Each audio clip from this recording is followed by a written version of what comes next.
que esses filósofos acabam rompendo com o mito.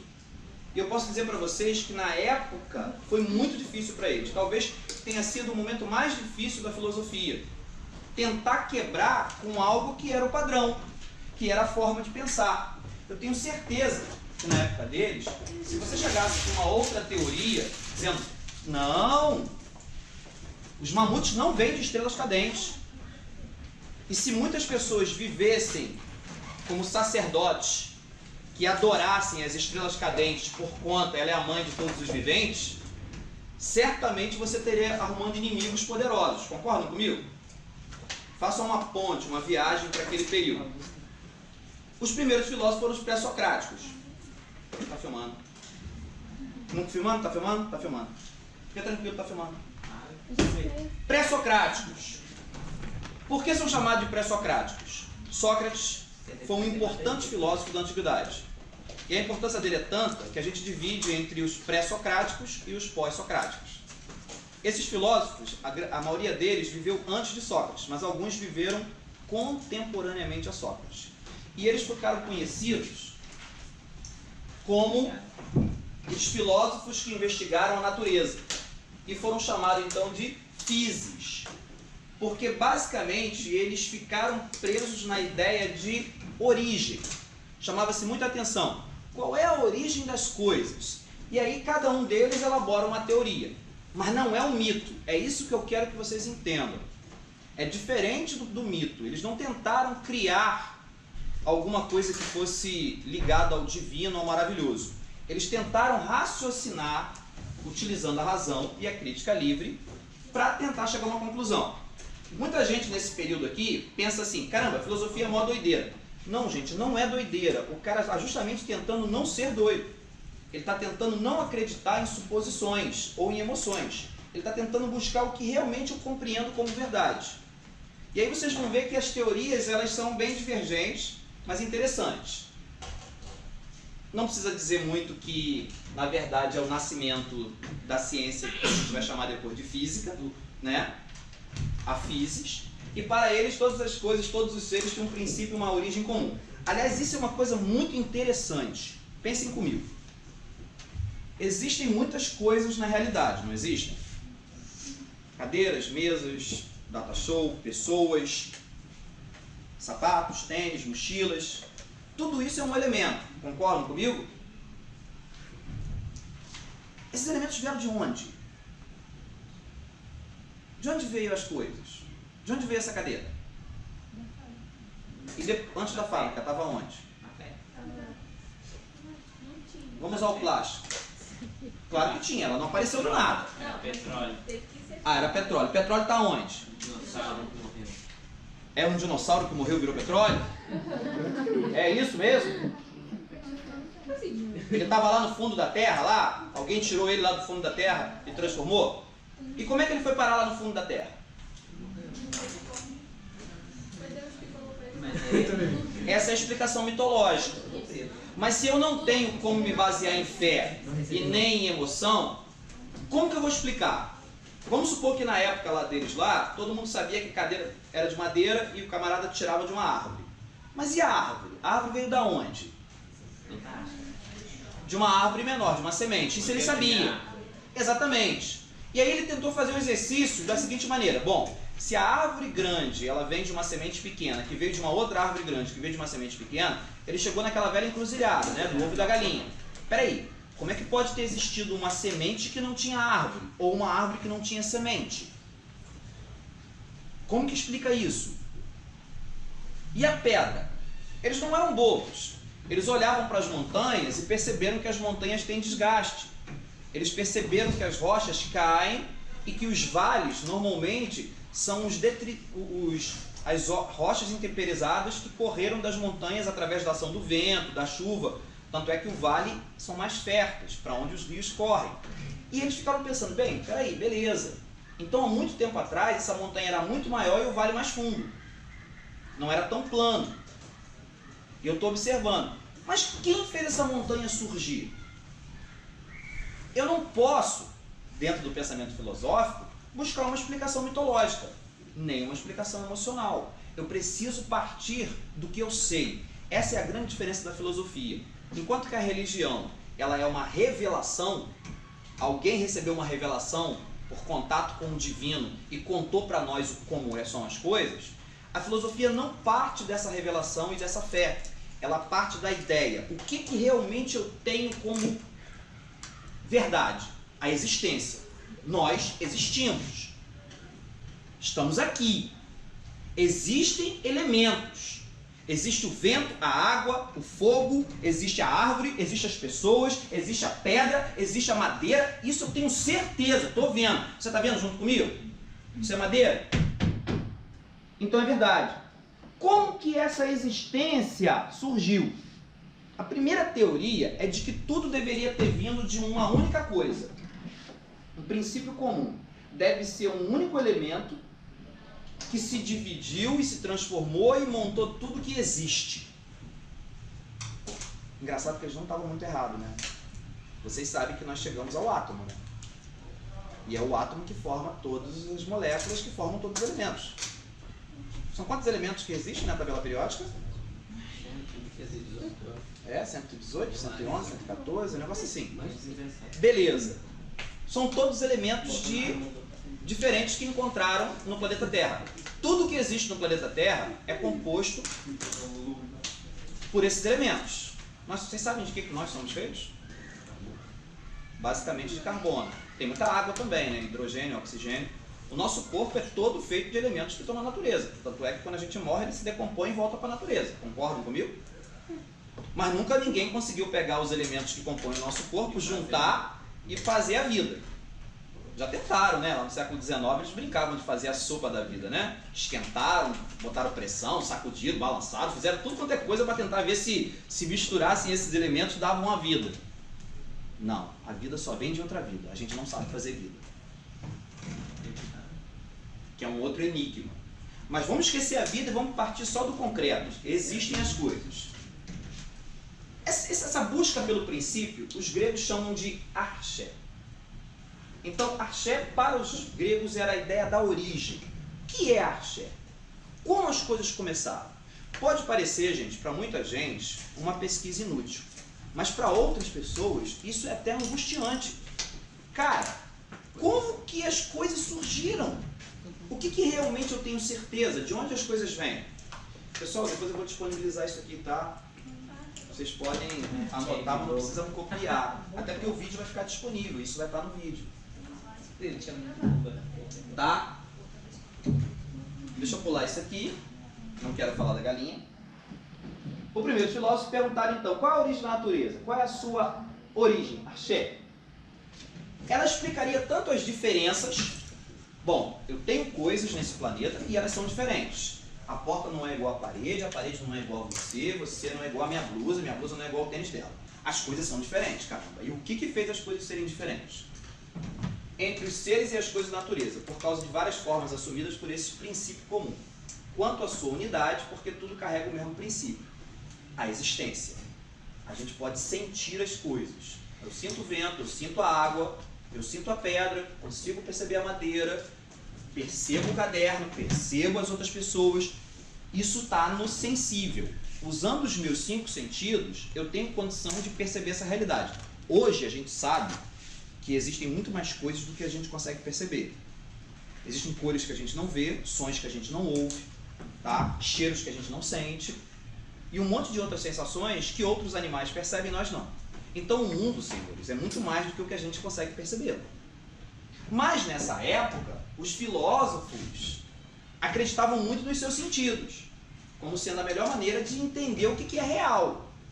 O tato, o olfato, a visão, a audição, o paladar. Concorda? As nossas 5 janelas. Vocês aprenderam isso lá quando eram crianças, lembra? Continuando.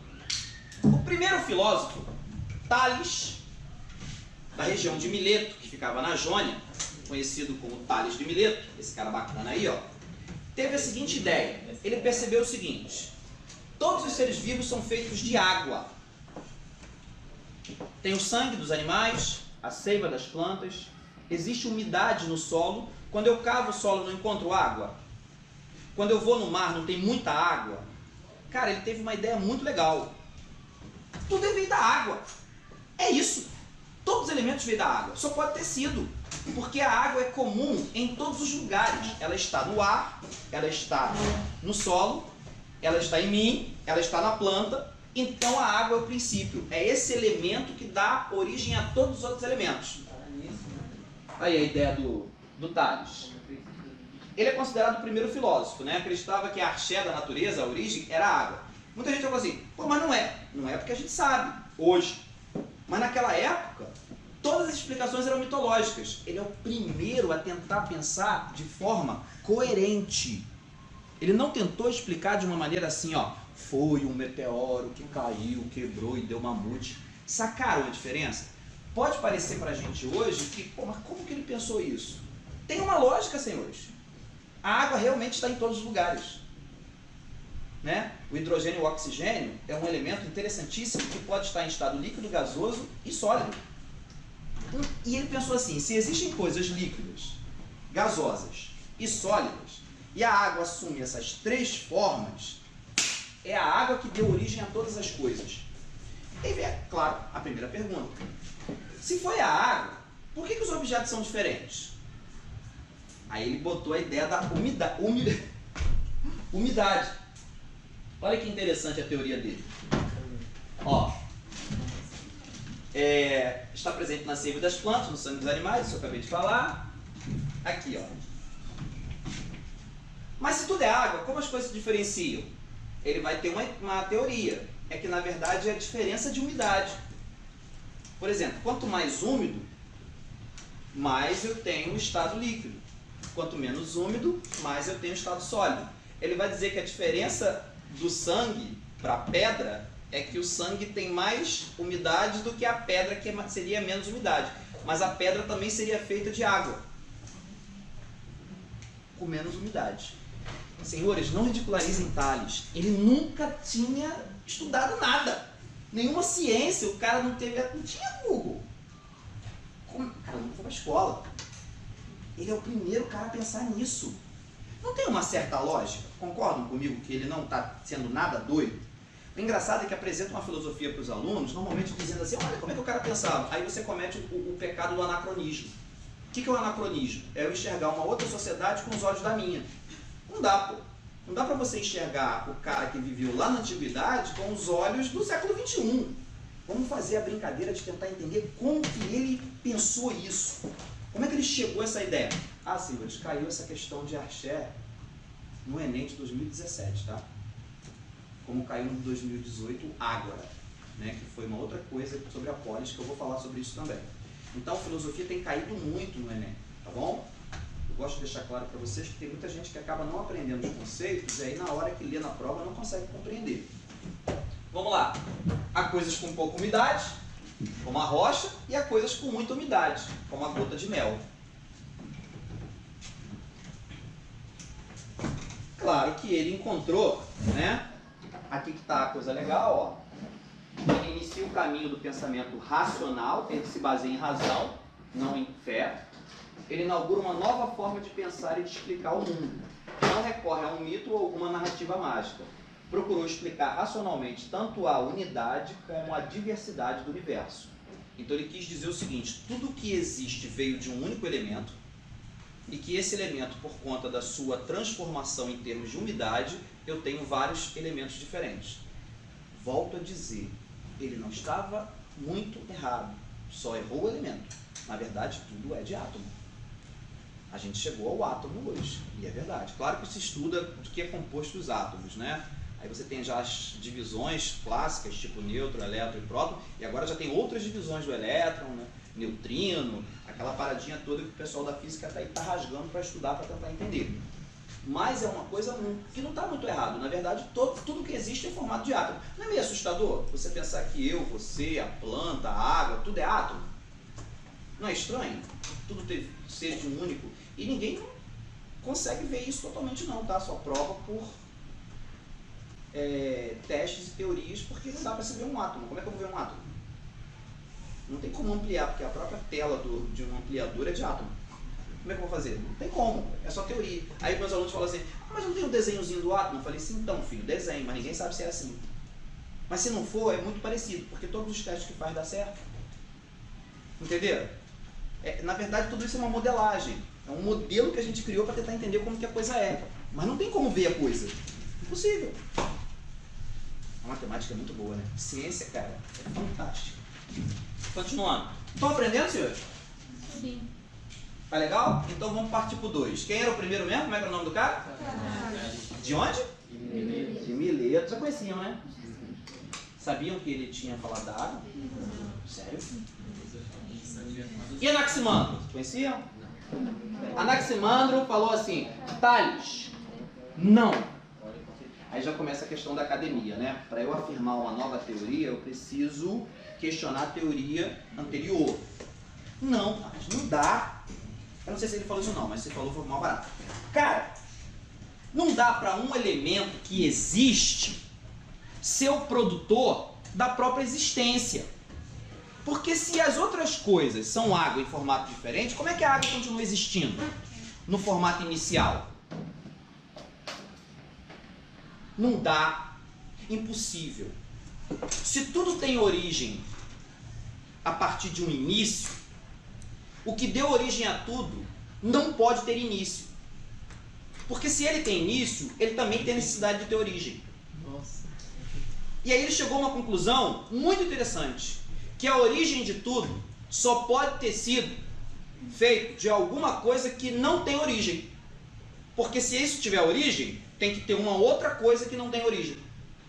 Então a origem de tudo veio do alguma coisa que eu não consigo delimitar, porque se eu delimitar, ele não tem início. Se não tem início, não tem origem. É verdade? A origem das coisas tem que ter início? Agora não sei. Como é que as coisas surgem? Já. Você sempre existiu? Não. E se você existe hoje, foi porque teve um? Então a existência tem início. Então o início da existência só pode ter fruto em alguma coisa que está além do início. E o que está além do início? Gente, isso não tem nada de difícil nem de louco. Isso é muito lógico. É só diferente de como nós estamos acostumados a pensar. Aqui, ó, no infinito. O Anaximandro falou o seguinte: é verdade, tudo vem de alguma coisa que existe antes da própria existência. Não é o princípio de todas as coisas a água. O princípio de todas as coisas, ele vai batizar o que eu não posso medir, o que está além da minha capacidade de limite, de apeiron. Apeiron, que em grego significa aquilo que não se tem limite, que não tem limite, ou seja, aquilo que é infinito e indeterminado. A existência só pode ter vindo de alguma coisa que não tem existência. Engraçado que, na verdade, ele está falando muito parecido com o que a religião chama de Deus. Qual a explicação que nós temos no cristianismo? De que a existência veio de alguma coisa que é infinita, eterna, para sempre. Porque se ela tivesse origem, ela não daria a origem a outra coisa. Entendeu? Ela teria que ter origem também. E aí nascem dois conceitos muito legais. O conceito do infinito e o conceito da eternidade. Por favor, pode tirar à vontade. Isso está na apostila de vocês, tá, senhores? A gente não tem Ah, tá, tudo bem. Você pode mandar isso pra gente falando? Eu vou colocar lá no site, no vídeo, porque aí é o menor custo de trabalho, entendeu? Aí você pega lá, por favor. Valeu? Eu boto lá no curso somatório, lá, cara, no YouTube. Eu disponibilizo minhas aulas para todo mundo.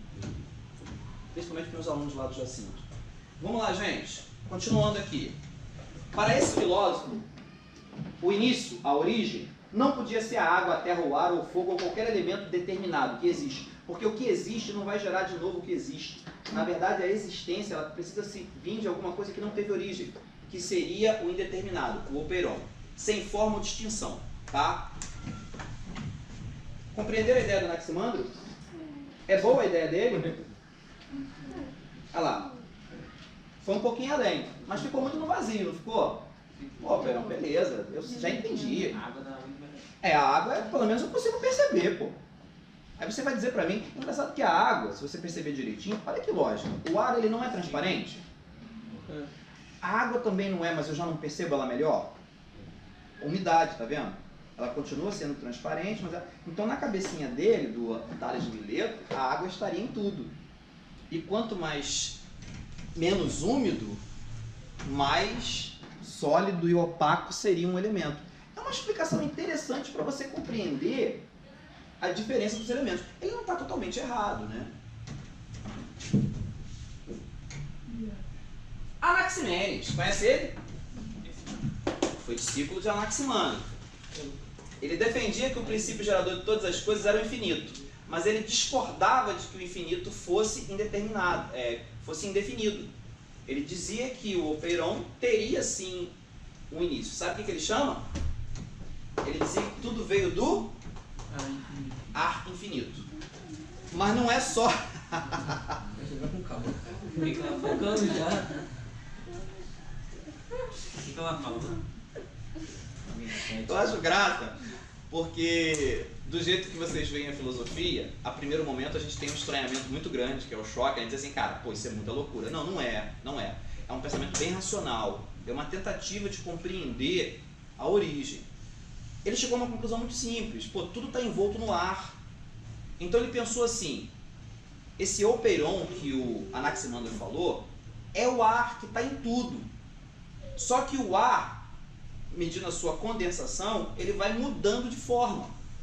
Então a água é o ar mais condensado. A pedra é o ar ainda mais condensado. É a mesma ideia do Tales, mas meio que juntando com a ideia do opeiron.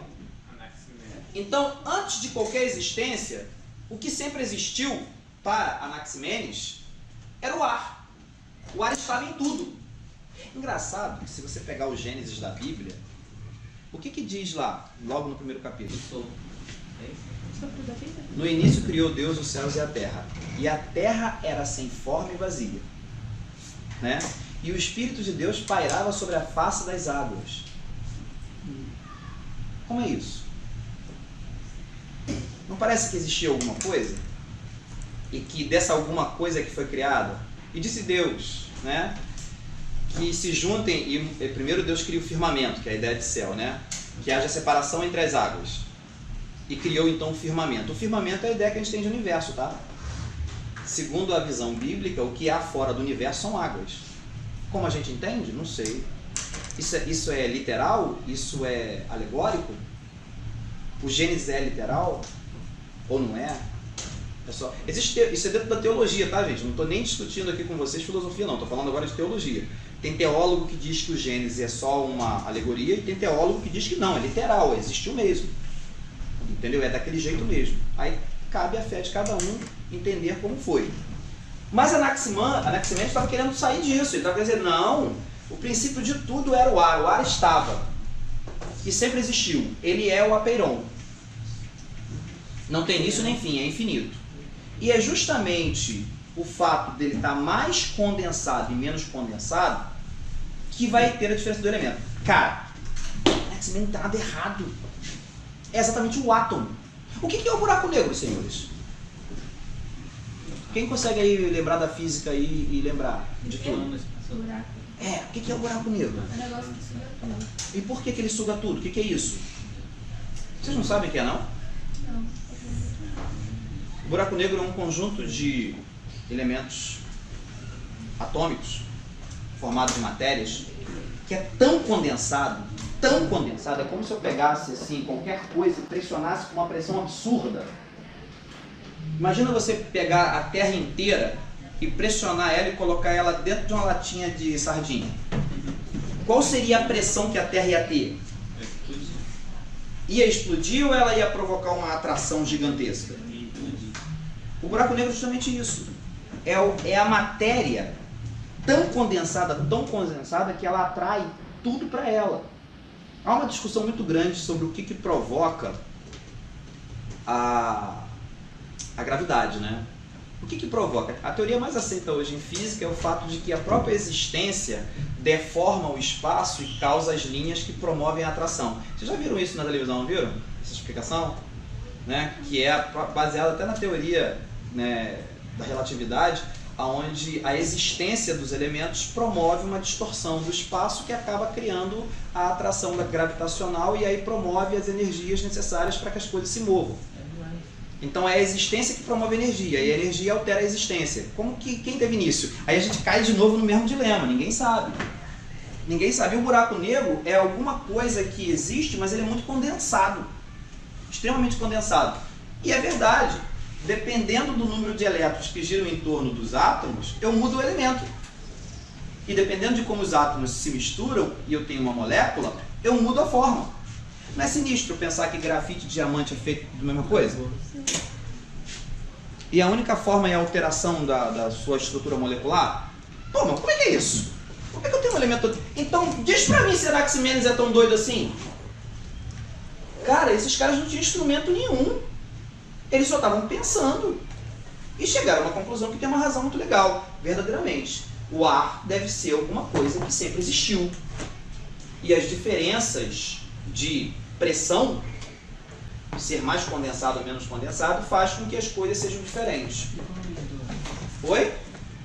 Não. Seria apeiron, não tem origem. Seria o primeiro infinito. Aliás, lembrem-se, o infinito é alguma coisa que está na nossa coerência. Não é nada mitológico. É só você parar e pensar.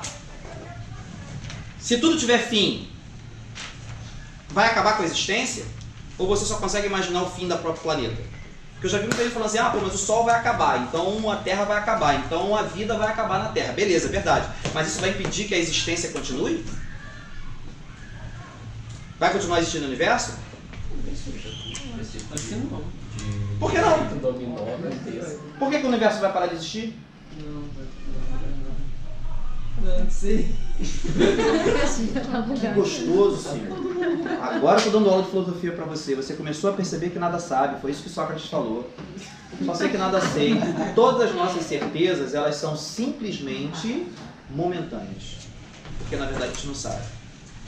A gente está numa bola, filho, que é um planeta, rodando dentro de alguma coisa escura, que a gente não tem ideia de onde é o fim, em torno de uma bola de fogo. E a gente se acha seguro. Isso é louco. E a gente gira rápido pra caramba, porque a gente dá uma volta em torno do Sol, que é grande a pampa, em 365 dias. E leva só 24 horas para dar uma volta em torno de nós mesmos. Nós estamos igual uns doidos fazendo assim, ó. O Sol tá aqui. E acha que tá seguro. E a humanidade passou quase praticamente toda a sua história sem saber que isso era assim. Muito, muito, muito sinistro. E aí eu pergunto para os senhores, é melhor saber ou é melhor não saber? É melhor viver na Matrix? A Matrix é esse mundo real que a gente cria para nós mesmos, acreditando que é só isso aqui. É só isso aqui? Vocês vieram de onde, meu Deus? Vocês vão para onde? Me diz aí, na real, vocês sabem? Não, professor, o que me interessa são os likes. Condensação e rarefação. Essa seria a diferença que ele explica as divergências entre os elementos. Dependendo de quanto mais condensado for e mais raro for, eu tenho a diferença se ele é o ar, se ele é o líquido, se ele é o sólido. Só tem esses três estados da matéria, né? Tem outro estado da matéria? Hã? Não é meio líquido, meio sólido? Já chegaram a isso? Beleza, então me dá mais um estado aí que existe. Só tem esses quatro? E a energia é uma forma de matéria? Tem 4 estados? Tem. Qual que é o outro? Plasma. Vai além do gás, quando você esquenta demais. Ciência não para não, filho. Na minha época só eram dois. Não, pior que eu não sou. Por conta das novas tecnologias, senhores, agora é sério. Por conta das novas tecnologias, muita coisa está sendo descoberta nos últimos 40 anos. A ciência deu um salto muito grande nos últimos 40 anos por conta das novas tecnologias. Isso é legal de saber. A gente está vivendo um momento muito interessante da nossa história. Tá? E digo isso em termos de humanidade. E vocês estão sendo testemunhas oculares disso. O que levou Anaximenes a escolher o ar como princípio de tudo, né, é que o universo como um ser vivo. Ele imaginava que o ar, deixa eu ver a hora aqui, 42, tem 8 minutos, como ar é importante para a respiração de qualquer ser vivo, e está presente na Terra e em todo o universo. Elegeu o ar como a arché de todas as coisas. Então a ideia do Anaximenes era uma ideia interessantíssima.